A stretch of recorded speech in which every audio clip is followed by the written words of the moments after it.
College के जो मेरे फ्रेंड थे उन्होंने कॉल किया, जबकि वो मेरे साथ सोशल मीडिया पे कनेक्ट भी नहीं है।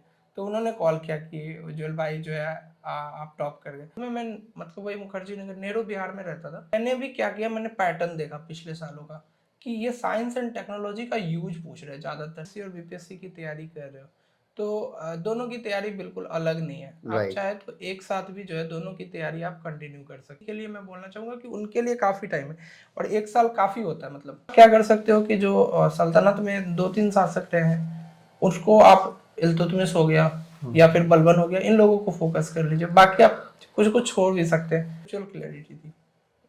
इसके अलावा हिस्ट्री ज्योग्राफी से बीपीएससी का पीवाईक्यू आपको पूरा कर लेना चाहिए, क्योंकि बहुत ज़्यादा क्वेश्चंस है नहीं। जब से आ रहा है क्वेश्चन बहुत ज़्यादा, क्योंकि एक ही पेपर हो रहा है और पहले तो 3-3 साल में एक पेपर होता था। मॉक बनाए जा रहे हैं उसकी क्वालिटी उस लेवल की नहीं है जिस लेवल की बीपीएससी पूछता है। या तो वो ज़रूरत से ज़्यादा फैक्ट डाल के डिप्रेस करने के लिए वो हार्ड बनाए। Hello everyone, welcome to student और फ्रेंड्स। अभी हमारे साथ हैं उज्जवल कुमार सर, जिन्होंने 69th बीपीएससी में रैंक 1 अचीव किया है। आप सभी को पता ही होगा। सो आज हम इनकी स्ट्रेटजी जर्नी जानेंगे। साथ ही साथ इसके पहले 67th बीपीएससी में सिलेक्टेड थे सर, और सर ने अपनी जो प्रिपरेशन है वो सेल्फ स्टडी से की है। सो आज हम बुक लिस्ट जानेंगे, क्या टाइम टेबल बनाना चाहिए, ओवरऑल अपनी प्रिपरेशन कैसी करनी चाहिए। सर, सबसे पहले आपको बहुत बहुत बधाई है कि आपने सिंगल डिजिट में रैंक हासिल किया। बहुत बहुत धन्यवाद आपका। जी, ओके। सो कैसा लगा आपको जब आपका सिंगल डिजिट में रैंक आया? अपने आप में ऐसा होता है ना, काइंड ऑफ स्टार बन गए बीपीएससी के। नहीं, एक्चुअल में जब रिजल्ट से कुछ टाइम पहले एक टॉप 10 की लिस्ट वायरल हो गई। उस टाइम पे शायद वो प्रेस नोट था जो, लेकिन वो इस तरीके से दिख रही थी कि उस पर कोई सब बोल रहे थे कि आपने टॉप किया एग्ज़ाम। तो वो जो मुझे लगा कि क्या पता फेक हो। तो बहुत लोगों के कॉन्ग्रेचुलेशंस तब आए, बट कहीं ना कहीं मन में जो है ना थोड़ी सी आशंका रहती है कि आप जब ना ऑफिशियल पीडीएफ जो वेबसाइट पे वो जब तक ना देख लो। तो मैंने कहा कि नहीं, जब तक ऑफिशियल पीडीएफ ना देख लूँ तब तक मुझे जो है भरोसा उस पर नहीं होगा। तो ओके। इसके बाद जो है ना, मैंने जब वो पीडीएफ देखी और इसके बाद मेरे खुशी का कोई ठिकाना नहीं रहा। मेरे दोस्त कुंदन थे वहाँ पे एक तरीके से, और वो एकदम जो है ना एकदम खुशी से नाचने लगे। घर पे भी मैंने कॉल किया और सब बहुत खुश थे। ओके। सो आपने जो सिविल सर्विसेज की प्रिपरेशन है कब से स्टार्ट करी थी? ये जर्नी स्टार्ट हुई 2019 में। कॉलेज के बाद जो है कुछ टाइम 1-2 महीने जॉब करने के बाद फिर मैंने सोचा कि जॉब कॉलेज में ही, मतलब प्लेसमेंट के टाइम ही सोच लिया था कि अब सिविल सर्विसेज की प्रिपरेशन स्टार्ट करनी। तो उस टाइम पे 2019 से मैंने इस जर्नी को स्टार्ट किया। ओके। सो उस टाइम पे जब आपने स्टार्ट किया था 2019 में, क्या सोचा था कि आपको आईएएस बनना है, आईपीएस बनना है, या फिर स्टेट पीसीएस क्लियर करना है, और क्या एक्चुअल मोटिवेशन था उस टाइम पे? उस टाइम तो एक ही मोटिवेशन था कि मुझे जो है यूपीएससी क्लियर करना है। कि उस टाइम स्टेट पीसीएस जैसी चीज़ें मेरे मन में कहीं भी नहीं थी। और बीपीएससी को छोड़ के मैंने कोई दूसरा स्टेट पीसीएस दिया भी नहीं है। मैंने पहले यूपीएससी की प्रिपरेशन स्टार्ट करी। प्रिपरेशन स्टार्ट करने के बाद जब उसमें मुझे फेल्योर मिले, लगातार 2 फेल्योर मिली, तो मुझे लगा कि नहीं, एक बार ना स्टेट पीसीएस भी आपको देखना चाहिए। खास करके जो कोविड-19 का पीरियड आया उस टाइम पे, जब मैं 1 साल के लिए घर पे फंस गया था, काफ़ी ओके। लोग फंसे थे, तो उस टाइम बिल्कुल ध्यान में आया था। ओके, जैसे आपके 2-3 अटेम्प्ट आपने स्टार्टिंग में बताया नहीं हुआ, तो उस टाइम पे जैसे डिमोटिवेशन जैसी चीज़ें होती हैं, लोग भी काफ़ी डिमोटिवेट करते हैं, तो वो सारी चीज़ें आप कैसे डील करते थे? नाउ अभी सारे लोगों का क्या रिएक्शन था? जब आप 2 बार अटेम्प्ट में फेल हो जाते हो, वो भी जॉब छोड़ के, कि आपने एक रिस्क लिया है और उस रिस्क के प्रति जो है आप फेल हो गए हो, तो एक तरीके से ये कोई ये नहीं देखता कि आपने मेंस लिखा है कि नहीं, आपने क्या इंटरव्यू दिया है या प्री में फेल हो रहे हैं, आपके साथ क्या समस्या है। सब ये रहता है कि आपने असफल हो गए हो। तो लोग तो, स्टूडेंट तो, जो एस्पिरेंट्स होते हैं वो तो मेहनत करते हैं अपनी तरफ से, लेकिन कहीं ना कहीं कुछ ना कुछ समस्याएं होती है जिसके कारण वो फेल हो जाते हैं। तो उस टाइम पे तो बहुत लोगों ने ताने भी दिए कि नहीं होगा ये एग्ज़ाम, तो नहीं क्वालिफाई कर पाएगा, या फिर बहुत कुछ बोला। लेकिन आफ्टर ऑल ये होता है कि आप एक लॉन्ग जर्नी में आपको अपने बारे में पता होता है। जैसे मैंने इसके बाद यूपीएससी का सीएपीएफ दिया 3 बार, तीनों बार मैंने रिटर्न क्वालिफाई किया, लेकिन ये रिजल्ट किसी को पता नहीं थे। तो सबको ये पता था कि यूपीएससी में फेलियर हो गया, लेकिन किसी को ये नहीं पता था कि इसका जो है काफ़ी अच्छा चल रहा है। ओके। जैसे एक स्टूडेंट होता है, उसका ये सक्सेस होता है कि वो कोई एक पोस्ट ले ले गवर्नमेंट जॉब जिसका वो चाह रहा था, तैयारी कर रहा था, उसके लिए वो एक बहुत बड़ी सक्सेस मानी जाती है।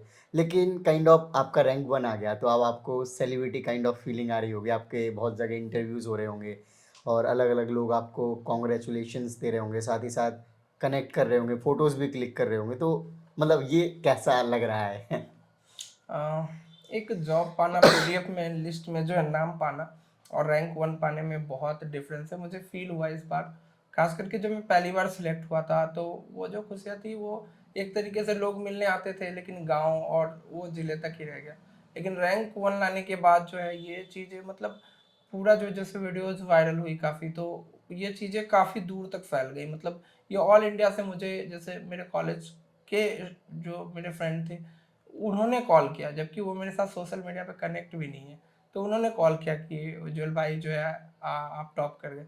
तो मतलब ओवरऑल ये जो न्यूज़ थी एक तरीके से ओवरऑल इंडिया फैली है। तो अब जो है सेलिब्रिटी टाइप तो नहीं, क्योंकि मैं बहुत सिंपल सा इंसान हूँ, हाँ। ठीक है। मुझे मेरी मतलब मुझे सिंपलिसिटी में ज़्यादा बिलीव है।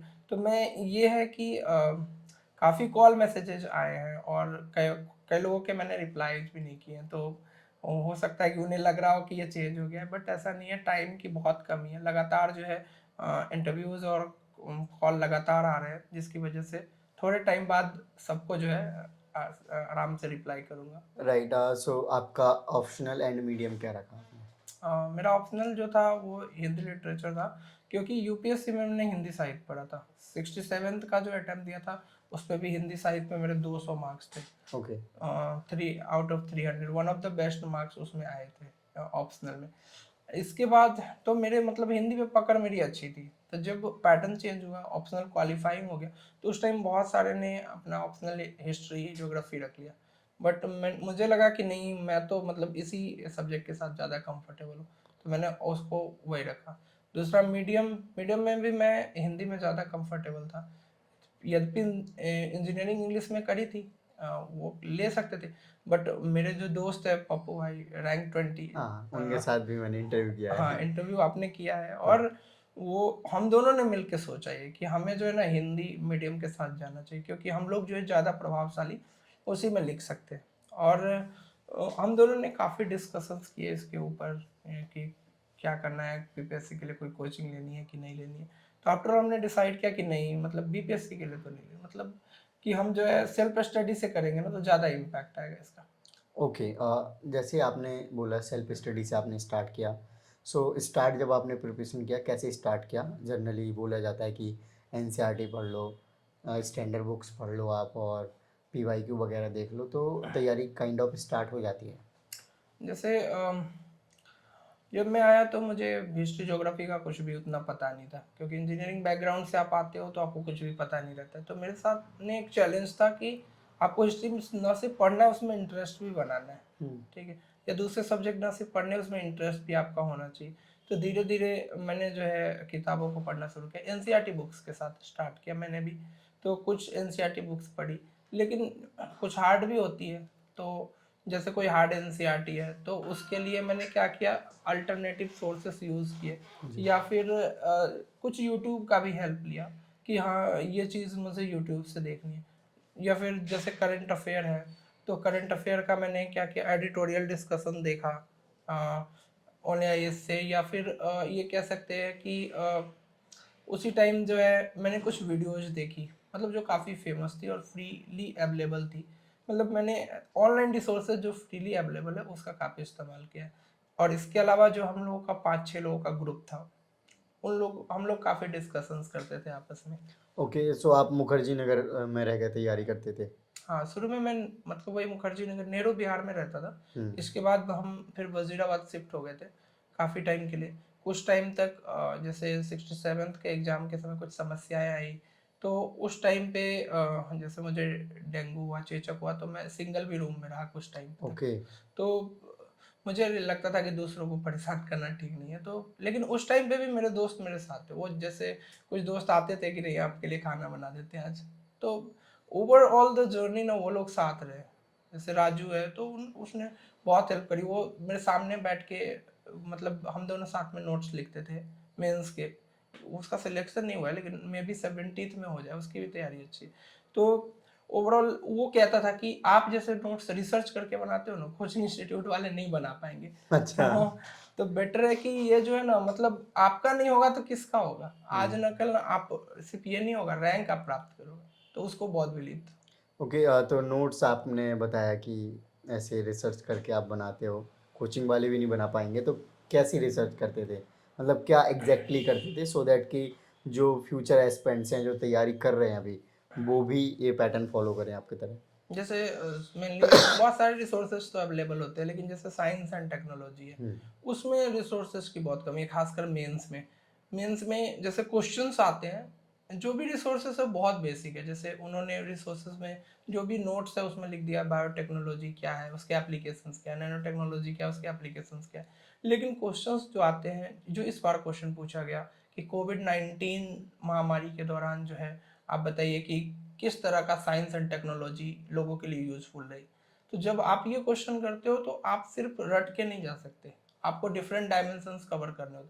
तो मैंने भी क्या किया, मैंने पैटर्न देखा पिछले सालों का कि ये साइंस एंड टेक्नोलॉजी का यूज पूछ रहे हैं ज़्यादातर, कि हमारी डेली लाइफ में क्या है, गरीबी को हटाने में क्या है, मानव विकास सूचकांक के लिए क्या है, कि इसको अगर हमें ह्यूमन डेवलपमेंट करना है तो क्या है, एम्प्लॉयमेंट जनरेट करना है तो क्या है। तो ये साइंस एंड टेक्नोलॉजी का रोल जो है हमारी लाइफ में क्या है, तो इसके लिए मैंने ना कुछ जैसे गूगल पे सर्च करके कुछ रिसर्च पेपर्स निकाले जिन्होंने उस पर रिसर्च करी थी। जी। जैसे पॉल्यूशन कवर करने के लिए साइंस एंड टेक्नोलॉजी का क्या रोल है, तो बहुत सारे नोट तो सिंपल सिंपल लिखे हुए हैं। जैसे उसमें हमने इंजीनियरिंग में जो पढ़ा था कि जैसे कैटालिटिक उसमें कन्वर्टर होता है, कुछ सॉकर होता है, कुछ डंपर्स होते हैं, तो वो ऐसे नोट्स में आपको नहीं मिलेंगे। आप जब उस पर जाके पढ़ेंगे चीज़ें, बहुत सारे रिसर्च पेपर हिंदी में भी आपको मिल जाएंगे। तो वो जब आप पढ़ेंगे ना, तो आपको ऐसे चीज़ों का मतलब मिलेगा, जैसे वाटर को ठीक करने के लिए आप क्या कर सकते हैं, साइंस एंड टेक्नोलॉजी क्या कर सकते हाँ। हैं। तो उस पर बहुत सारे पेपर्स अवेलेबल है, तो आप वहाँ से भी कर सकते हो। राइट, आपने यूपीएससी एंड बीपीएससी दोनों की तैयारी करी है। आपने स्टार्टिंग में यूपीएससी की करी थी और वो आप छोड़ के बीपीएससी में शिफ्ट हो गए। तो जो स्टूडेंट्स हैं जो कि नॉर्मल बैकग्राउंड से बिलोंग करते हैं, जिनका फाइनेंशियली इतना नहीं है कि वो 4-5 साल सरवाइव कर सकें एज अ स्टूडेंट लाइफ, क्योंकि आपको भी पता है कि अगर किसी बड़े शहर में रह के तैयारी करते हैं तो खर्चा ठीक ठाक हो जाता है। ऑल्दो आप क्या सजेस्ट करना चाहेंगे कि जैसे वो स्टेट, उनके जो रिस्पेक्टेड स्टेट हैं, अगर हम बीपीएससी की बात करें तो पहले वो बीपीएससी को ट्राई करें फिर यूपीएससी में जाएं, या फिर यूपीएससी का वो कितने टाइम तक ट्राई करें फिर देन अगर नहीं हो रहा तो बीपीएससी में स्विच करें? एक तो ये है कि अगर आप यूपीएससी और बीपीएससी की तैयारी कर रहे हो, तो दोनों की तैयारी बिल्कुल अलग नहीं है। आप राइट। चाहे तो एक साथ भी जो है दोनों की तैयारी आप कंटिन्यू कर सकते हो, लेकिन आपके पास एक प्लान बी रहना चाहिए। ऐसा नहीं है कि यूपीएससी बहुत अनप्रिडिक्टेबल है, उसमें आप ये नहीं कह सकते हो कि मैं इस बार प्री निकालूंगा। बहुत सारे लोग जो आईपीएस बन जाते हैं उसका अगले साल प्री नहीं होता, हाँ। तो बहुत अनप्रिडिक्टेबिलिटी है। तो इस बेसिस पे मैंने एक प्लान बी सोचा कि जब कोविड-19 आया तो मैंने एक प्लान बी सोचा। उस टाइम तो मैंने ये भी सोचा था कि पैंडेमिक अगर लंबा चलेगा 3 साल 4 साल, क्योंकि उस टाइम कुछ भी पता नहीं था, लॉकडाउन की सिचुएशन थी, तो मैं घर पे ही रह के करूँगा, सारे रिसोर्सेज मैं यहीं से करूँगा। तो मतलब ओवरऑल होता नहीं है कि अगर कोई लोग गांव के हैं या ग्रामीण पृष्ठभूमि से, तो उनको ये बिल्कुल घबराने की जरूरत नहीं कि आपको दिल्ली में आना पड़ेगा या फिर जो है आपको कहीं और जाना पड़ेगा। आप एक इंटीग्रेटेड तैयारी आप घर पे ही बैठ के कर सकते हो, बहुत सारे रिसोर्सेस अवेलेबल है। जो कोचिंग्स है वो भी रिसोर्सेस ऑनलाइन अवेलेबल कराती है, तो आप उनका भी सहारा आप ले सकते हो। तो आपको जो है अलग अलग तैयारी करने की जरूरत नहीं है। जो आपने पूछा कि कितने अटेम्प्ट हमें में पता लग जाना चाहिए, मेरे हिसाब से 2 से 3 अटेम्प्ट में ना आपको ये पता लग जाना चाहिए कि मुझे इसके साथ आगे बढ़ना है या प्लान बी के बारे में सोचना है। तो आपको स्टेट पीसीएस एक अच्छा प्लान बी अवेलेबल कराता है, खास करके जो बीपीएससी है, यूपी पीसीएस है। ये दोनों का जो है एक तरीके से एक काफ़ी जो है सम्मान वाली जॉब है। ओके, जैसे आपने बताया था कि आपने सीएपीएफ वगैरह का रिटन क्वालिफाई करे हैं, हम्म। आपने और भी जैसे यूपी पीसीएस का नाम लिया, मल्टीपल पीसीएस को टारगेट किया बीपीएससी के अलावा? मैंने मल्टीपल पीसीएस को टारगेट नहीं किया, क्योंकि यूपी पीसीएस में मुझे एक चीज़ लगा कि जैसे जो यूपी स्पेशल का नया पेपर ऐड हुआ, तो उस टाइम मुझे लगा कि नहीं, अभी मुझे ना एक पूरा पेपर करना पड़ेगा। तो अगर कोई लेकिन करना चाहता है तो ये कोई बड़ी बात नहीं है। लेकिन मेरा जैसा था कि मेरा बीपीएससी में उस साल हो गया, नहीं तो अगर उस साल नहीं हुआ रहता तो क्या पता मैं यूपीपीसीएस ट्राई करता, क्योंकि यूपीपीसीएस जो है एक बहुत ही मतलब रिप्यूटेड जॉब है उसमें भी। तो उस तरीके की चीज़ें आप एक साथ जो है, सिर्फ आपको तो जो स्टेट का जो पेपर है वही आपको अलग से पढ़ना पड़ेगा। तो बाकी चीज़ें तो आप कर ही सकते हो, झारखंड पीसीएस है या फिर यूपी पीसीएस है, बिहार पीसीएस है, एमपी पीसीएस में थोड़ा कम हो गया है, लेकिन बाकी चीज़ों में आप जो है कोशिश कर सकते हो और एक साथ जो है इंटीग्रेटेड प्रिपरेशन करके मतलब सारे पीसीएस को टारगेट कर सकते हैं। ओके, सो हम एक फ्रेश स्ट्रेटजी जानना चाहेंगे विथ रिसोर्सेज। बुक लिस्ट क्या हो सकती है, गूगल रिसोर्सेज, यूट्यूब के रिसोर्सेज या कोई टीचर्स। सो प्री और मेंस दोनों की इंटीग्रेटेड आप तैयारी बताइए। लेट्स से कि जो स्टूडेंट अभी 17th होने वाला है, 71 को टारगेट कर रहे हैं, उनको लेकर। एक तो जिनका 17th है उसका जो है प्रीलिम्स जो कि 13 तारीख को है, तो बहुत कम समय बचा है। तो उनके लिए मैं कुछ ज़्यादा नहीं बताऊंगा, बस ये बताऊंगा कि जो चीज़ आपने पढ़ी है उसी को बार बार रिविजन करें, मल्टीपल रिविजन करें, कोई भी नया सोर्स आपको पढ़ने की जरूरत नहीं है। दूसरा कि करंट अफेयर जो है उसके आप कम से कम एमसीक्यूज लगा ले कुछ, कि आपके दिमाग में कम से कम रहे। तो करंट अफेयर आप कर सकते हैं, बाकी चीज़ें आप जो पढ़ा है ना आपने उसी का रिविजन करें। मॉडर्न हिस्ट्री और साइंस का जो पीवाईक्यू है कम से कम, मतलब बीपीएससी का जो पीवाईक्यू है, और आप चाहे तो यूपीएससी के जो हल्के वाले पीवाईक्यू है, जो उन्होंने आसान आसान पीवाईक्यू पूछे हैं, वो आप कर ले। 71st बीपीएससी के लिए मैं बोलना चाहूँगा कि उनके लिए काफ़ी टाइम है और एक साल काफ़ी होता है मतलब। तो उस एक साल की प्रिपरेशन को ना पहले प्री और मेंस के इंटीग्रेटेड की तरह देखें। मतलब ऐसा नहीं कि खाली प्री कर रहे हैं या सिर्फ मेंस कर रहे हैं। तो क्योंकि आप जो सब्जेक्ट प्री के लिए पढ़ेंगे वो मेंस में भी काम आएगा। जैसे पॉलिटी का एग्जांपल लेता हूँ, पॉलिटी का वेटेज प्री में सिर्फ 10 मार्क्स है, लेकिन मेंस में उसका लगभग वेटेज जो है वो लगभग 120 मार्क्स का है। ओके। तो ओवरऑल ये 900 मार्क्स के पेपर में आपका 120 मार्क्स बहुत मैटर करता है। तो आप जो है एक ऐसा नहीं कर सकते कि हम 10 मार्क्स के लिए सिर्फ 2-3 चैप्टर पढ़ लिया और छोड़ दिया। तो आपको एक ओवरऑल इंटीग्रेटेड तैयारी करनी पड़ेगी। दूसरी बात, तो मैंने पॉलिटी के लिए लक्ष्मीकांत को फॉलो किया, जो एक तरह से बाइबल है यूपीएससी और बीपीएससी की। तो उसको सब फॉलो करते हैं, आपको भी करना चाहिए। बस हमें थोड़ा सा ध्यान रखना है कि हम जो रिसेंट अपडेट्स हो रहे हैं ना वो हम उसके साथ लिखते जाएं, और जो हमारी डिमांड है उसको हम आंसर फॉर्मेट में लिखते जाएंगे। पीवाईक्यू में कैसे क्वेश्चन पूछे गए, सिर्फ लक्ष्मीकांत को आंख बंद करके नहीं पढ़ना। इसके अलावा जो है अगर मैं हिस्ट्री की बात करें, मैं एनसीईआरटी सोर्स के साथ गया हूँ, 6, 7, 8 की एनसीईआरटी पढ़ी है। इसके अलावा जो है 12th की थीम्स वाली बुक पढ़ी है, और जो बिपिन चंद्रा की बुक है ओल्ड एनसीईआरटी वो भी पढ़ी है मैंने। तो ये आप स्पेक्ट्रम भी पढ़ सकते हो, लेकिन स्पेक्ट्रम और बिपिन चंद्रा में से कोई एक ही चूज करें आपके लिए ओके, सही है। जैसे हिस्ट्री में 3-4 पोर्शन होते हैं, तो जिनके पास कम टाइम है, ऐसा होता है ना कि प्रीलिम्स में सारे क्वेश्चन अटेम्प्ट करके कट ऑफ नहीं क्लियर, मतलब कुछ ही कर लो 60-70% तो आपका कट ऑफ क्लियर हो जाएगा। और तो उसके लिए हम जैसे कुछ स्किप भी कर सकते हैं सब्जेक्ट को या टॉपिक्स को। तो क्या लगता है आपको हिस्ट्री में क्या स्किप किया जा सकता है? हिस्ट्री में अगर आपको स्किप करना है तो आप एंसेंट छोड़ सकते हो। मतलब एंसेंट के 1-2 चैप्टर, जैसे बौद्ध है, जैन हो गया, मतलब जो रिलीजन वाला चैप्टर है वो आप कर लीजिए, और 1-2 अशोक अशोक को कर लीजिए, समुद्रगुप्त को कर लीजिए, मतलब गुप्त वाले को कर लीजिए। मतलब आप चूज करके पढ़ सकते हो वहाँ पे। मिडाइवल में भी आप क्या कर सकते हो कि जो सल्तनत में 2-3 शासक रहे हैं उसको आप, इल्तुतमिश हो गया या फिर बलबन हो गया, इन लोगों को फोकस कर लीजिए। बाकी आप कुछ कुछ छोड़ भी सकते हैं, लेकिन मॉडर्न हिस्ट्री आप नहीं छोड़ सकते। मॉडर्न में जो है आप 1857 से पहले वाला पार्ट तो थोड़ा सा आप कम ध्यान दे तो चलेगा, लेकिन खास करके जो गांधीयन पीरियड है उससे, सिर्फ गांधीयन पीरियड से 15 सवाल रहते हैं एग्जाम में। अच्छा। तो अपने आप में ये बहुत बड़ी बात है कि आपको गांधीयन पीरियड पे, गांधीयन फेज से 1915 से 1947 है, उसको बहुत फोकस करके पढ़ना चाहिए। उसका आप जो डिफरेंट जो मान लीजिए घटना चक्र से ही आप उसका रिवाइज भी कर सकते हैं एक तरीके से, क्योंकि पीवाईक्यूज उसमें दिए रहते दिए हैं। रहते हैं, राइट। बाकी सब्जेक्ट को कैसे कवर करें? बाकी ज्योग्राफी के लिए मैं बोलना चाहूँगा कि आप 9 से 12 तक की एनसीईआरटी करें। 11th की एनसीईआरटी करने में आपको दिक्कतें आएंगी, लेकिन आप क्या करें, कोई भी ऑनलाइन रिसोर्सेज यूज़ करें, यूट्यूब चैनल यूज़ करें, ठीक है। अगर आप इंग्लिश मीडियम में हैं तो फिर कोई और रिसोर्स आपके लिए ठीक रहेंगे। हिंदी मीडियम में है तो आप उसी हिसाब से अपने सुटेबिलिटी के हिसाब से देखें। मैंने तो मेनली जो है एनसीईआरटी फॉलो किया है ज्योग्राफी में। इसके अलावा इकोनॉमी की बात करें तो इकोनॉमी चूंकि मैंने यूपीएससी में पढ़ी थी तो मुझे इतनी दिक्कत नहीं हुई, लेकिन बहुत सारे पहले बीपीएससी में इकोनॉमी को नेग्लिजिबल माना जाता था, सिर्फ कि ऐसा बोला जाता था कि इकोनॉमिक सर्वे और बजट पढ़ लेने से हमारा काम हो जाएगा, लेकिन अब ऐसा नहीं है। आपको कॉन्सेप्चुअल क्वेश्चन भी आ रहे हैं काफ़ी सारा। तो एक तो आप जो टर्मिनोलॉजी है इकोनॉमिक की, जैसे बजट की टर्मिनोलॉजी हो गया कि रेवेन्यू रेसिट क्या होता है या फिर एक्सपेंडिचर क्या होता है, करंट अकाउंट डेफिसिट क्या है, तो जो ऐसी टर्मिनोलॉजी है उसको कर ले। दूसरा जो है नेशनल इनकम जैसा चैप्टर कर ले, 5 ईयर प्लान कर ले, ये सब इंपॉर्टेंट चैप्टर है। और बाकी अगर आपको करनी है तो आप कोई बुक भी रेफर कर सकते हैं, जैसे कि मेरे पास जो यहाँ पे बुक रखी हुई है वो नितिन सिंघानिया है, तो मैंने नितिन सिंघानिया यूपीएससी के लिए बहुत पहले पढ़ी हुई है, मतलब 1-2 साल पहले, तो कॉन्सेप्चुअल क्लैरिटी थी। इसके अलावा हिस्ट्री ज्योग्राफी साइंस क्लैरिटी थी।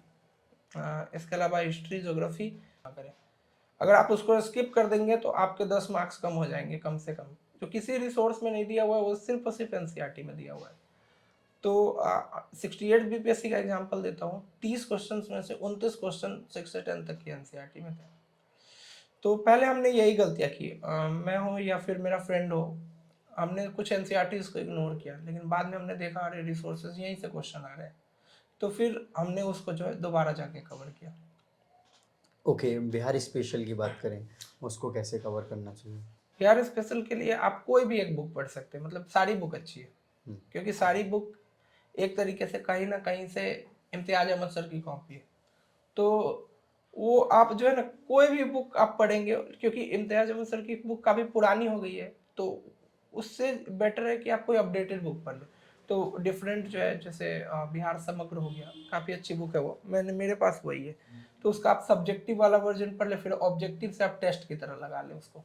राइट। सो आपने ओवरऑल अपनी स्ट्रेटजी बताई विद रिसोर्सेज। सो मैं जानना चाहूँगा कि प्रीलिम्स जब नज़दीक आ जाता है तो उस टाइम पे प्रीलिम्स ओरिएंटेड करने लग जाते हैं, तो क्या प्रीलिम्स ओरिएंटेड करना चाहिए? ये जो है जब प्रीलिम्स आपका एकदम नज़दीक आ जाता है तब तो आपको जैसे 15-20 दिन बचे, 1 महीने बचे, मेरे हिसाब से जब आपके प्रीलिम्स में 1 महीने बचे हो तो आपको पूरी तरह प्रीलिम्स पे फोकस करना चाहिए, क्योंकि प्रीलिम्स बहुत हार्ड स्टेज होती है। जैसे मेरे अ, दोस्त पप्पू का भी एग्जांपल है बहुत बड़ा, कि उसने उसके 2 बार प्रीलिम्स क्लियर नहीं हुआ, 67-68 में उसका मेंस रेडी था। अब मुझे पता था कि जिस साल इसका प्रीलिम्स क्लियर होगा फाइनल रिजल्ट में अच्छी रैंक आएगी, लेकिन वही है कि प्रीलिम्स जैसा हर्डल उसके सामने आ रहा था, क्योंकि प्रीलिम्स में ना ये रहता है कि एग्जाम में थोड़ा भी प्रेशर हुआ, थोड़ा सिली मिस्टेक हुआ तो आप जो है बाहर हो जाते हो। मेंस में ये कि आप जो पढ़ के जाते हो ना, आप लिख सकते हो, आपकी जो आर्ट है कि आपने अगर प्रैक्टिस करी है ना तो आप पक्का लिखोगे, फिर वहाँ स्पीड ये सब मैटर करता है सिर्फ, लेकिन ये नहीं है कि आप कोई सिली मिस्टेक कर दो। राइट। ओके, जो प्रीलिम्स है उसमें पीवाईक्यू कितनी ईयर की लगानी चाहिए, साथ ही साथ करंट अफेयर्स कितने टाइम पहले का कवर करना चाहिए? एक तो पीवाईक्यूज मेरे हिसाब से बीपीएससी का पीवाईक्यू आपको पूरा कर लेना चाहिए, क्योंकि बहुत ज़्यादा क्वेश्चंस है नहीं, जब से आ रहा है क्वेश्चन बहुत ज़्यादा, क्योंकि एक ही पेपर हो रहा है और पहले तो 3-3 साल में एक पेपर होता था, तो वो जो है बहुत ज़्यादा नहीं, 150 क्वेश्चन है, उसमें भी करंट अफेयर वाला पार्ट हट ही जाएगा, 25-30 क्वेश्चन, तो बहुत कम क्वेश्चन है, मुश्किल से 1000 क्वेश्चन होंगे जो आप 10 पेपर्स में जो आप कर लोगे और बहुत ईजिली कर लोगे।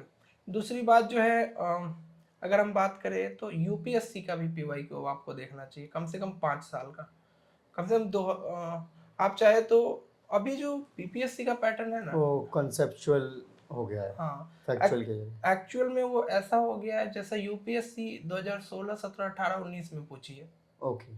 ये इस तरीके का पैटर्न हो गया, धीरे धीरे यूपीएससी हार्ड होती गई। तो मेरे हिसाब से आपको वो वाले पेपर्स देखने चाहिए, वहाँ एलिमिनेशन का बहुत स्कोप है। 2016 का पेपर अगर आप देखेंगे और उसको करेंगे तब आप एलिमिनेशन सीख पाएंगे। ओके, करंट अफेयर्स कितने टाइम का करना चाहिए? करंट अफेयर आपको जो है 1 साल पूरा करना है, लेकिन अगर आपको टाइम कम है तो कम से कम पीछे का 3 महीना और आगे का 3 महीना, ये छोड़ के रिसोर्स बीच का 6 महीना करना है। रिसोर्स क्या रखें? जैसे हिंदी वालों को बोला जाता है दैनिक जागरण पढ़ लें, या फिर अलग अलग मैगजीन्स आते हैं उनको। एक तो रिसोर्सेज की बात करें तो एक आप हिंदी मीडियम में अगर बात करें तो एक तो ई दृष्टि की मैगजीन आती है, वो काफ़ी अच्छी है, यूपीपीसीएस के लिए तो बहुत फेमस है। मुझे ऐसा लगता था कि उस मैगजीन से अगर क्वेश्चन नहीं आ रहा है तो फिर जो है ना ये है कि ये लगता है मुझे कि और मैगजीन से भी नहीं उसमें होगा ये क्वेश्चन, तो वो कट ऑफ डिसाइड नहीं करेगा। दूसरी बात कि अगर आप वन लाइनर कर रहे हैं तो वन लाइनर भी इम्पॉर्टेंट है, क्योंकि 8-10 तो रहते हैं फैक्ट्स फिर भी।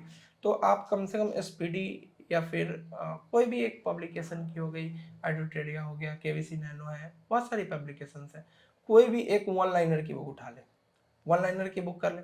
दूसरा जो है, आप अगर मेंस के लिए कर रहे हैं तो आपको बहुत डीप नॉलेज चाहिए, तो उसके लिए तो आपको पेपर पढ़ना पड़ेगा, न्यूज़पेपर पढ़ना पड़ेगा। ओके, मॉक्स वगैरह आपने लगाए? मैंने प्रीलिम्स का कोई भी मॉक नहीं दिया है, और प्रीलिम्स का इसलिए मॉक नहीं दिया कि मुझे लगता था कि जो भी मॉक बनाया जा रहे हैं उसकी क्वालिटी उस लेवल की नहीं है जिस लेवल की बीपीएससी पूछता है। या तो वो ज़रूरत से ज़्यादा फैक्ट डाल के डिप्रेस करने के लिए वो हार्ड बना रहे हैं, ओके। लेकिन जबकि बीपीएससी का जो पैटर्न है वो काफ़ी जो है एक तरीके से लचीला है, उसमें हार्ड और इजी क्वेश्चन का काफ़ी मिश्रण एक तरह से देखने को मिलता है।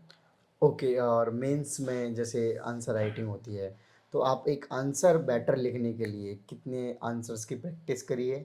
दूसरी चीज़, आंसर लिखते हुए आप कौन कौन से पॉइंट्स, एक फॉर्मेट को ध्यान रखते हैं कि बॉडी में इंट्रोडक्शन होना चाहिए, फिर इतने पॉइंटर्स होने चाहिए, किस तरीके से डिज़ाइन होना चाहिए आंसर? एक तरीके से पहले तो आंसर राइटिंग की बात कर रहे हैं। जहाँ तक आंसर राइटिंग की बात है तो सबसे पहले मैं बताऊंगा कि मैंने काफ़ी प्रैक्टिस करी है, मतलब काफ़ी आंसर्स लिखे हैं। जिसमें मैं क्या करता था कि बीपीएससी के जो पीवाईक्यू है वो तो लिखता ही था, इसके साथ साथ जो है यूपीएससी के पीवाईक्यू जो रिलेवेंट है, जैसे पॉलिटी रिलेवेंट है, तो मैंने उसके आंसर्स लिखे खूब सारे। और इसके अलावा जो जैसे ज्योग्राफी हो गया, इकोनॉमी हो गया, जिसमें पीवाईक्यू कुछ आए हुए हैं जो इसके सिलेबस से थोड़ा मैच करते हैं, उसके पीवाईक्यू भी देख के लिखे। करंट अफेयर्स पे कुछ कुछ चीज़ें खुद ही लिखने की कोशिश करी, और इससे क्या हुआ कि एक तरीके से एक सोच जनरेट हो गई कि हाँ, मुझे जो है ऐसे आंसर्स लिखने हैं, तो एग्जाम में मुझे ज़्यादा दिक्कत नहीं हुई। एक अच्छा आंसर आपका, एक अच्छा आंसर की सबसे बड़ी विशेषता है कि वो सिंपल होना चाहिए, कि अगर उसमें आप बहुत ज़्यादा कुछ करने की कोशिश करेंगे तो आंसर खराब हो जाएगा। तो सबसे पहले आप एक सिंपल तरीका अपनाएं कि आप उसको जो है, वो तो सबको पता है कि आपको जो है इंट्रो लिखना है, फिर मेन बॉडी लिखना है, फिर कंक्लूजन लिखना है। लेकिन सबसे पहली बात है इंट्रो में क्या लिखना है, कितनी लाइंस लिखनी है। तो इंट्रो में आप सीधे क्वेश्चन को कनेक्ट करके लिखें। आप जो व्यर्थ की भूमिका न बांधे, मेरे हिसाब से, मुझे ऐसा हमेशा से लगता था कि मैं टू द पॉइंट लिखूंगा तो ज्यादा अच्छा रहेगा। जैसे आपको कोई क्वेश्चन पूछा गया, आप सीधे उसका आंसर जहां से होता है वहां से लिखें। इसके बाद 1 से 2 लाइन में अगर आपके पास कोई रिपोर्ट है या फिर सुप्रीम कोर्ट का कोई जजमेंट है, तो आप उसको इंक्लूड कर सकते हैं इंट्रोडक्शन में। इसके बाद सेकंड जो है आपका जो मेन बॉडी है, उसमें ज़्यादातर जो पार्ट होते हैं उसको आपको क्रिटिकली एग्जामिन करने के लिए कहा जाता है, या फिर आपको कहा जाता है वही विश्लेषणात्मक जो है उसका जो है परीक्षण कीजिए। तो अगर आपको किसी चीज़ पर विश्लेषण करना है तो सबसे पहले आप वर्ड का मतलब समझिए। क्रिटिकली एग्जामिन का मतलब क्या है, कि हमको जो है कुछ पॉइंट जो है पॉजिटिव में लिखने हैं, कुछ पॉइंट निगेटिव में लिखने हैं। फिर हमको क्या कंक्लूजन देना है, क्या मेरा कंक्लूजन गवर्नमेंट के साथ जा रहा है, क्या मेरा, अगर मैं गवर्नमेंट को अपोज कर रहा हूँ तो क्या मेरे पास फैक्ट्स हैं, या फिर सुप्रीम कोर्ट के जजमेंट के साथ में जा रहा हूँ क्या। जैसे मैंने एक आंसर कॉपी देखी बहुत पहले किसी की, इसी सेक्शन 9 बीपीएससी, तो उसमें मैंने देखा कि ईडब्ल्यूएस आरक्षण पे एक सवाल था, उसने विपक्ष का कुछ नहीं लिखा, सिर्फ पक्ष का लिखा, लेकिन कंक्लूजन में लिख दिया कि ये सही नहीं है। तो फिर ऐसे आंसर्स कैसे चलेंगे, मतलब ये आपको समझना चाहिए कि आप जो कंक्लूजन दे रहे हो उसके सपोर्ट में आपकी चीजें होनी चाहिए एक तरीके से। ओके, जो आपका ऑप्शनल था हिंदी शायद, जैसे आपने बोला कि काफ़ी लोगों ने चेंज कर लिया है, बट मुझे लगता है कि रैंक 1 आपका आया, तो जैसे ऑल्दो क्वालिफाइंग है, बट हाँ, हिंदी शायद तो ऑप्शनल है, यूपीएससी में हो या फिर पहले भी पीसीएस में जब था, तो काफ़ी पॉपुलर था, तो वो कैसा लगा आपको? हिंदी साहित्य बहुत अच्छा विषय है, ये बहुत रुचि वाला विषय है। आपको सबसे जरूरी है कि हिंदी साहित्य लेने के लिए उसमें रुचि होनी चाहिए। अगर आपकी रुचि नहीं है तो हिंदी साहित्य आपको हार्ड लगेगा, लेकिन आपकी रुचि है तो हिंदी साहित्य आसान लगेगा, क्योंकि उसमें नॉवेल्स पढ़ने होते हैं, जो आप नाटक पढ़ते हो, कविताएं पढ़ते हो, उसमें कहानियां पढ़ते हो, तो फिर वो अगर इंटरेस्ट के साथ है तो बहुत ही ईजी हो जाता है। भाषा विज्ञान है, तो मैंने जो है एक तरीके से मेरी स्ट्रेटजी थी कि मैंने पहले भी उसको ऑप्शनल को किया हुआ था, तो मुझे बस उसका रिवीजन करना था। दूसरी बात, मेनली इसका फायदा इंटरव्यू के टाइम पे मिला, कि इंटरव्यू के टाइम पे जो भी सवाल पूछे गए हिंदी लिटरेचर से, क्योंकि मेरा बेसिक अच्छा था तो मैंने उसके आंसर दिए। एक आंसर, एक क्वेश्चन पे फंस गया था कि 2 और सोटा मंत्र। मुझे पता था कि किसी में 11 किसी में 13 छंद पहले और दूसरे में होते हैं, लेकिन मैं श्योर नहीं था तो मैंने मना कर दिया कि सर मुझे याद नहीं है। ओके, सो ओवरऑल जो 3 मंथ सॉरी जो 3 मंथ्स मिलते हैं जब प्रीलिम्स हो जाता है मेंस के लिए, तो उस बीच आप कैसे करते हैं? तो उस बीच में मैंने क्या किया कि मैंने एक स्ट्रेटजी बनाई कि मुझे जैसे आज 2 टॉपिक करने हैं पूरे-पूरे। तो जैसे मैंने एक पॉलिटी का उठाया, मैंने पहले जीएस2 किया सबसे पहले। तो जीएस2 में मैंने एक पॉलिटी का टॉपिक उठाया और एक टॉपिक उठाया मान लीजिए ज्योग्राफी से। तो पॉलिटी में मैंने सबसे पहले मैंने देखा कि ट्रेंड क्या है, किससे ज़्यादा क्वेश्चन आ रहे हैं मेंस में। हुँ, तो ट्रेंड के हिसाब से मुझे पता चला, अच्छा मुझे अगर ना प्रेसिडेंट से मैं करता हूँ तो प्रेसिडेंट से अब तक 5-6 क्वेश्चन आ चुके हैं। तो मैंने प्रेसिडेंट चैप्टर उठाया, 5 से जो क्वेश्चन लिख लिए। अब मुझे एरिया ऑफ इंटरेस्ट पता चल गया कि मुझे किधर-किधर जो है अप्रोच करना है अपना।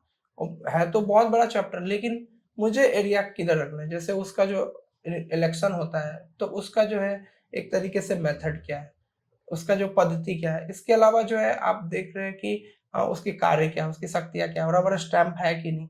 तो यही 5-6 क्वेश्चन घूम-घूम के आ रहे हैं। तो आपको क्या करना है कि क्योंकि वही क्वेश्चन बन सकते हैं, उसके अलावा क्वेश्चन मेंस में बन ही नहीं सकते। आपको डिसाइड करना है कि अब मेंस में क्या क्वेश्चन बन सकते हैं। तो आपको एक तरीके से एरिया ऑफ वो मिल गया। आप पढ़ पूरा ले लक्ष्मीकांत, लेकिन आपको नोट्स उतने ही लिखने हैं। मैंने लिखा कि निर्वाचन पद्धति पूछा गया तो निर्वाचन पद्धति लिख ली, ये लिख लिया। तो अब मेरे पास एक रेडीमेड नोट्स मौजूद थे। ऐसे ही मैंने ज्योग्राफी में किया, कोई टॉपिक किया उसका मैप बना लिया, देखा कि कौन-सा मैप उसमें यूज़ हो सकता है। राइट। तो जैसे आपने बोला कि 2 सब्जेक्ट आपने लिए थे पढ़ते रिवीजन करने के लिए या फिर मेंस के टाइम पे, तो ओवर द प्रिपरेशन में एक सब्जेक्ट को लेकर पहले ख़त्म कर लें, फिनिश कर लें, दूसरे को फिर उठाएँ या फिर 2-3 सब्जेक्ट या 4 सब्जेक्ट कितने एक साथ पढ़ सकते हैं और क्या पैटर्न होना चाहिए उनको कवर करने का? एक्चुअल में इसका कोई पैटर्न नहीं है, इंटरेस्ट पे डिपेंड करता है। हाँ, सारे लोगों के किसी को एक सब्जेक्ट पढ़ने में अच्छा लगता है लगातार, किसी का ऐसा रहता है कि नहीं हमें कम से कम तो 2 सब्जेक्ट करना है, नहीं तो बोर हो जाएँगे। हुँ, तो मुझे ऐसा था कि मैं बहुत ज़्यादा बोर हो जाता हूँ पढ़ाई से, तो अच्छा। मैं बहुत जल्द तो मैंने अपने आप को समझ के अलग तरह की स्ट्रैटेजी बनाई। हुँ, मैंने कभी-कभी ऐसा किया कि आधे घंटे पे ही सब्जेक्ट चेंज कर दिया। अच्छा। कि मुझे जो है ना मतलब ऐसा लगा कुछ ना कुछ तो पढ़ना है। हुँ, तो यही है कि वो आपकी अपनी स्ट्रैटेजी है। मतलब जैसे मेरे स्टडी प्लान्स को देख के कभी-कभी मतलब आप अगर देखेंगे तो कुछ हँसेंगे भी हुँ, कि ऐसे स्टडी प्लान कैसे हो सकता है। जैसे मैंने 1 घंटा आधे घंटे में मैंने अपना सब्जेक्ट चेंज किया। मतलब ऐसा भी हुआ है कि मैंने 15 मिनट करंट अफेयर पढ़ के उसको चेंज किया। तो मतलब ये है, तो ओवरऑल ये था कि मुझे पढ़ना है, मतलब कैसे भी इंटरेस्ट बना रहे।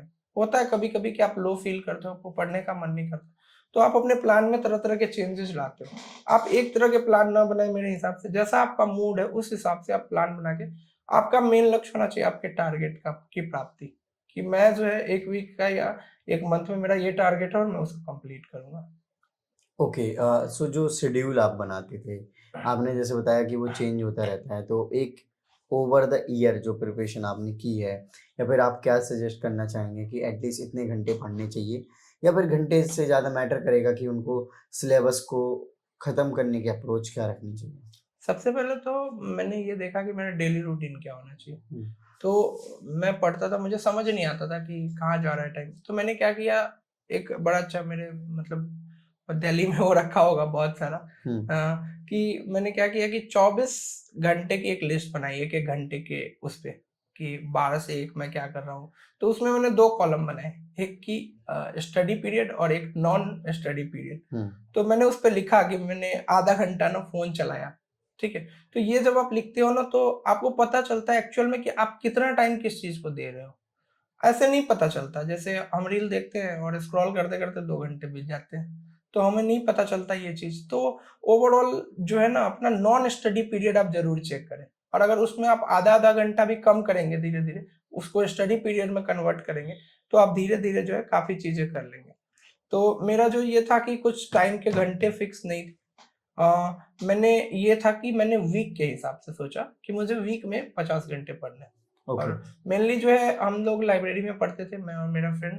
तो शुरू में मुझे लाइब्रेरी पसंद नहीं थी एक्चुअल में, हुँ, क्योंकि मुझे लगता था कितना मोनोटोनस है, सब लोग जो है सिर झुका के पढ़ते हैं, हुँ, कोई इंटरेस्ट है ही नहीं।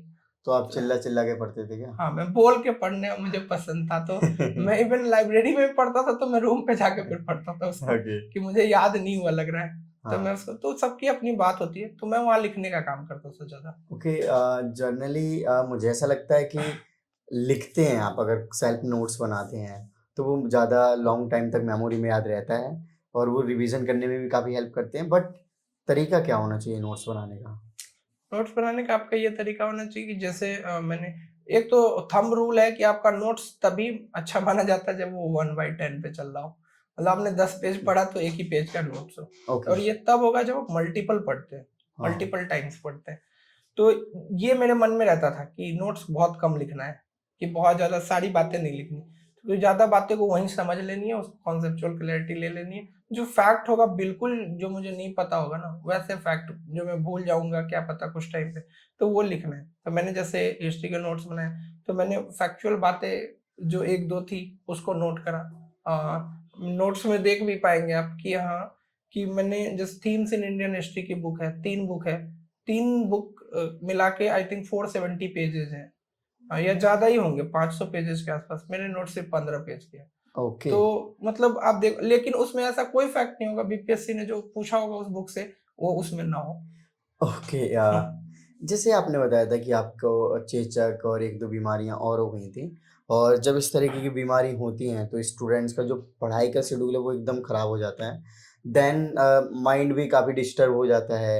एक तो ये होता है कि यार हमारा 1 महीना, 15 दिन खराब हो गया। इसके वजह से ओवरथिंकिंग हो जाती है कि यार बाकी लोग पढ़ लिए होंगे या फिर मेरा न एग्ज़ाम नज़दीक है, मुझे पढ़ना चाहिए था, सिलेक्शन हो जाए। तो वो सारी चीज़ें कैसे डील करनी चाहिए? और अगर आप इस तरह की सिचुएशन में हैं, तो पढ़ने का टाइम कैसे निकाल सकते हैं? या फिर वो ये कहते हैं ना कि वीडियोज़ वगैरह के थ्रू भी पढ़ लें ताकि कि पढ़ाई हो सके? एक तो मुझे 2 ऐसे इंसिडेंट मेनली हैं, मतलब वैसे तो तबीयत खराब होती है लोगों की, हुँ, लेकिन एक तो मुझे जब डेंगू हुआ था, हुँ, उस टाइम मेरा मतलब ये मेंस से पहले की बात है। हुँ, तो डेंगू हुआ, तो उस टाइम पे डेंगू का तो जानते ही है कि बहुत हालत खराब रहती है। हुँ, तो ओवरऑल जो है उसने एक तरीके से पढ़ाई पे थोड़ा ब्रेक लगा दिया है, 1 महीने के लिए घर भी रह गया। हुँ, तो उस टाइम पे मुझे लगा कि नहीं, मेरा 1 महीना बर्बाद हो गया क्या? लेकिन मैंने सोचा कि नहीं, अगर आप हेल्थ में अच्छे हैं तो अगला 1 साल अच्छा हो सकता है, तो वो रिकवर करते हैं। मेनली उस टाइम का स्ट्रेस आपका को नहीं होना चाहिए। दूसरे टाइम सबसे ये था कि मुझे चेचक हो गया था। अ, बीपीएससी का 67th एग्ज़ाम होने वाला था, उससे जस्ट पहले मुझे चेचक हो गया, और उससे भी बड़ी बात है कि उसी टाइम बीपीएससी का पैटर्न चेंज हो गया ऑप्शनल का। ओके। तो मुझे लगा कि मेरे पास 15 दिन है, हुँ, इन्होंने पैटर्न भी चेंज कर दिया है, ऊपर से मुझे चेचक है, तो कैसे हो पाएगा? बट उस टाइम दोस्तों ने बहुत हेल्प करी, क्योंकि फैमिली आ नहीं सकती थी दिल्ली, तो उस टाइम जैसे पप्पू है, राजू है, तो वो लोग आते थे कभी, मतलब जैसे उस टाइम मैं अलग रहने लग गया था, तो वो लोग तब भी आते थे। मैं बोलता था कि मत आओ, तुमको भी हो जाएगा, तो वो बोलते थे नहीं। तो जैसे खाना-वाना बनाना हुआ तो बना के जाते थे, कि आप, मैं बना दे रहा हूँ खाना, आप खा लेना बस। तो मतलब ये होता है कि काफ़ी सपोर्ट रहता है। इस फ्रेंड लोगों का बहुत सपोर्ट रहता है, या वो श्रवण हुआ या अंकित हुआ, और नंदिनी है, मतलब काफ़ी फ्रेंड है, मतलब काफ़ी अच्छा रहा काफ़ी। राइट। मैं इंटरव्यू एक्सपीरियंस के बारे में जानना चाहूँ तो हुँ। ओवरऑल आपका जो इंटरव्यू गया था, आपके एक्सपेक्टेशन के अकॉर्डिंग गया था? अ, मेरा इंटरव्यू से मैं सैटिस्फाइड था। मुझे ये नहीं पता था कि वो सैटिस्फाइड थे कि नहीं, क्योंकि एक तो यशपति मिश्रा सर का बोर्ड था, और वो मतलब थोड़ा नॉन रिएक्टिव रहते हैं। मतलब पता नहीं चलता उनके चेहरे के एक्सप्रेशन से। दूसरा, मेरे वाले इंटरव्यू में उन्होंने थोड़ा प्रेशराइज़ किया काफ़ी। जैसे कुछ ऐसे क्वेश्चन्स पूछे जिस पर अगर आपके आंसर्स थोड़े भी इधर-उधर हुए तो फिर आप प्रेशराइज़ हो जाओगे। तो आपने कैसे कॉप अप किया उन क्वेश्चंस को? मैंने इंटरव्यू बोर्ड के साथ मैंने सोचा कि मैं जो पढ़ के आया हूँ ना, मैं वो करूँगा। कि मैंने डिसएग्री भी किया काफ़ी सारे मुद्दों पे, कि जैसे उन्होंने बोला कि सिर्फ़ मैरिज के बेसिस पे रिज़र्वेशन ख़त्म किया जा सकता है, कि अगर सारे जो शेड्यूल कास्ट, शेड्यूल ट्राइब है, उनकी शादी ब्राह्मणों से करा दी जाए। तो मैंने डिसएग्री किया इसको, कि नहीं, इसके इसके बेस में कोई भी फैक्ट नहीं है। अगर ऐसा होता तो इंटरकास्ट मैरिजेज़ हो रही है, चीज़ें हुँ, चेंज हो जाती। और इसके अलावा मैंने बोला कि सोशल एंड एजुकेशनल अपलिफ्टमेंट की बात है, तो वो जो है ना, आपको समाज में इक्विटी लाके होगा। तो इक्विटी के लिए मैरिज कोई सॉल्यूशन नहीं है। तो एक तो मैंने ये डिसएग्री किया था। दूसरा मैंने इस पे बात करी थी, उन्होंने एक क्वेश्चन पूछा था कि जब भारत-बांग्लादेश रिलेशंस के बारे में पूछ रहे थे, तो उन्होंने इस्लामिक एक्सट्रीमिज़्म के बारे में बात करी थी थोड़ी। तो मुझे लगा कि ऐसा टॉपिक है कि मेरे मुँह से कुछ भी अगर गलत निकलेगा या कुछ भी बैचनेस निकलेगा तो दिक्कत होगी। लेकिन मैंने उस पे कहा कि इस्लामिक एक्सट्रीमिज़्म बहुत सारी जगह है, सऊदी अरब में भी है, यहाँ भी है, मतलब बहुत जगह है, लेकिन वहाँ खतरा नहीं है। वहाँ पे डिपेंड करता है कि गवर्नमेंट उसको कैसे वो कर रही है और टेररिज़्म का रूप नहीं ले रही है। तो टेररिज़्म का रूप अगर नहीं ले रही है तो एक्सट्रीमिज़्म खतरा नहीं है। कोई भी एक्सट्रीमिज़्म तभी खतरा होगी जब जो है वो दूसरे के लिए खतरा बने। Right. Okay, so last time जो इंटरव्यू हुआ था और इस बार जो इंटरव्यू हुआ है, तो लास्ट टाइम आपके मार्क्स वगैरह कैसे रहे थे इंटरव्यू में? इंटरव्यू में मैंने 3 इंटरव्यू दिए बीपीएससी में लगातार, 67, 68, 69। 67th में मुझे सबसे हार्ड बोर्ड मिला था। वो सर अभी वो उनका रिटायरमेंट हो गया, इम्तियाज अहमद करीमी सर, उनके बोर्ड में मुझे 75 मिले। बट वो जैसा इंटरव्यू गया था मुझे लगा कि कम से कम 90 आएंगे, लेकिन वो 75 आया, तो मुझे समझ आ गया कि बोर्ड ही हार्ड था। इसके बाद जो है सेकेंड इंटरव्यू हुआ, उसमें मेरा इंटरव्यू मुश्किल से 7-8 मिनट चला, बट उन्होंने काफ़ी अच्छे सवाल पूछे कॉन्सेप्चुअली और काफ़ी अच्छा जवाब दिया, तो मैंने तो उस टाइम 85 आया, तो 10 मार्क्स का इम्प्रूव हुआ। और फिर इस बार कितने मार्क्स हैं मुझे पता नहीं है, बट आई होप कि 90 प्लस ही होंगे। ओके, और बाकी जीएस के सब्जेक्ट में सबसे ज़्यादा मार्क्स किसमें थे? जीएस के सब्जेक्ट्स में पहले जो मार्क्स आते रहे हैं, मेरा जीएस 2 काफ़ी अच्छा रहा है। ओके। जीएस 2 का जो एवरेज मार्क्स है लोगों का, उससे मेरा ऊपर रहा है। तो ये है कि वो मेरे लिए एक पॉजिटिव साइड है कि हिंदी मीडियम में आप जीएस 2 जैसा जो है सब्जेक्ट जो अगर अगर आप कर लेते हो अच्छे से, तो जीएस 1 तो ईज़ी है। तो इससे पहले के अटेम्प्ट्स में मुझे ये दिक्कत हो रही थी ना कि जो डीआई का पोर्शन होता है, स्टैट्स पूछा जाता है, एक 72 मार्क्स के 2 क्वेश्चन होते हैं, 30, 36, वो कहीं न कहीं गलत हो जा रहे थे। तो राइट। वहाँ से मेरा बिगड़ जा रहा था स्कोर। ओके, सो अभी आप इंटरव्यू जब मैंने आपसे कर रहा था, इंटरव्यू के बारे में पूछ रहा था, तो आपने रिलेशनशिप के बारे में बोला, चाहे वो मैरिज का हो, चाहे इंडिया, पाकिस्तान या बांग्लादेश का आप बता रहे थे। हुँ, तो जो पर्सनल लाइफ में रिलेशनशिप होते हैं, क्योंकि स्टूडेंट्स हैं, वो एज भी होती है, तो आपका कोई रिलेशनशिप रहा? और अगर रहता है रिलेशनशिप, इन सब चीज़ों को स्टूडेंट्स को कैसे डील करना चाहिए? आपको क्या लगता है कि स्टूडेंट लाइफ में रिलेशनशिप प्रोडक्टिव हेल्प करता है उनके स्टडी को? जहाँ तक रिलेशनशिप्स की बात है तो ये ना बहुत लोगों की लाइफ में बहुत पॉजिटिव हेल्प करता है, क्योंकि सोसाइटी अभी जो है धीरे-धीरे इसको लेके अब एक्सेप्टेंस बढ़ रही है कि मुझे लगता है एक आइडियल रिलेशनशिप वो होती है ना जिसमें दोनों लोग इम्प्रूव करें, दोनों लोग आगे बढ़ें। तो अगर दोनों लोग एक दूसरे को सपोर्ट करते हैं तो चीज़ें होती है आगे। मैरिज के बाद भी तो यही होता है कि मैरिज के बाद 2 लोग एक दूसरे को सपोर्ट करते हैं। वो चीज़ें मतलब नॉर्मल रिलेशनशिप में हो सकती है। ज़रूरी नहीं कि वो गर्लफ्रेंड ही हो सकता है कि वो फ्रेंड हो, एक अच्छी फ्रेंड हो या एक अच्छा फ्रेंड दोस्त हो, मम्मी हो, पापा हो। मतलब टोटल ओवरऑल मैं रिलेशनशिप की बात यही कहूँगा कि एक पॉजिटिविटी होनी चाहिए। अगर आपको लग रहा है कि सामने वाले से नेगेटिव वाइब आ रही है, तब आपको दूर होना चाहिए। लेकिन अगर लग रहा है कि पॉजिटिविटी है रिलेशनशिप में, एक-दूसरे को सपोर्ट कर रहे हैं, टाँग नहीं खींच रहे, तो उसके साथ आगे आप बढ़ सकते हैं। ओके, सो लास्ट में जो फ्यूचर एस्पिरेंट्स है, आप क्या मैसेज देना चाहेंगे? बस यही मैसेज देना चाहूँगा कि आप लोग जो है आप खुद में बिलीव रखें। लोग ताना मारते हैं, बहुत लोग बहुत कुछ बोलेंगे, लेकिन आपका जो पेशेंस है, जो आपके अंदर का सेल्फ कॉन्फिडेंस है, उसको बना के रखें, तभी चीज़ें बदलेगी। एक समय लोग ये भी बोलते थे कि हिंदी मीडियम से कोई जो है रिज़ल्ट लाना मुश्किल है।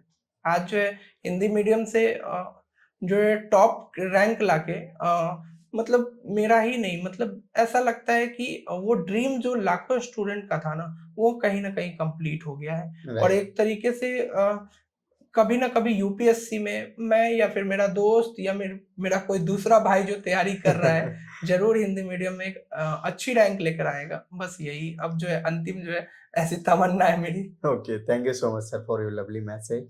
सो फ्रेंड्स, आपने देखा कि इन्होंने अपने ओवरऑल एक्सपीरियंस को काफ़ी डिटेल में शेयर किया। डेफिनेटली आपको आपकी प्रिपरेशन में काफ़ी हेल्प करेगा और आपको जानने को मिला होगा कि कैसे आप अपनी प्रिपरेशन को और बेटर कर सकते हैं। आई होप ये वीडियो अच्छा लगा हो तो इस वीडियो को लाइक करें। Thank you. जय हिंद।